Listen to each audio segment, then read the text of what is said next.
உடம்புல அரிப்பு வரும். இதுக்கு வந்து நீங்கள் முதல்ல பண்ணக்கூடியது ஸ்டீம் பண்ணுங்கள். வெதுவெதுப்பான தண்ணி குடிங்க. மிளகு கொஞ்சம் வந்து உணவில் கொஞ்சம் அதிகமாக எடுத்துக்கோங்க. ஸோ வெந்நீரில் வந்து குடிக்கிற தண்ணி வந்து வார்ம் வாட்டராக கொஞ்சம் லைட்டாக வந்து கொஞ்சம் நார்மல் இல்லாமல் கொஞ்சம் வார்மாக இருக்கக்கூடிய அந்த தண்ணியை வந்து எடுத்துக்கோங்க.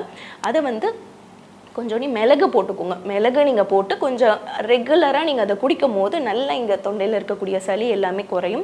ஸ்டீம் பண்ணுறது மூலியமாக உங்களுக்கு இங்கே முகத்தில் தேங்கி இருக்க அந்த நீர் நல்லா கொஞ்சம் வெளியேறும். இந்த மாதிரியான சைனஸ் தொந்தரவுனால நம்ம ஹாஸ்பிட்டல்ஸ்க்கு தினம் வரக்கூடிய பலாயிரக்கணக்கான பேஷண்ட்ஸ்க்கு நம்ம வந்து இந்த நசியம் சிகிச்சையாக இருக்கட்டும், இல்லை பொடிக்கிளி, இந்த மாதிரியான சிகிச்சை முறைகள் கொடுக்கும் போது அவங்களோட நல்ல நெஞ்சு சளி குறையிறதையும் திரும்ப அவங்களுக்கு இந்த சைனஸ் தொந்தரவு இல்லை வந்து ஆஸ்மா தொந்தரவோ வராமல் இருக்கிறதுமா.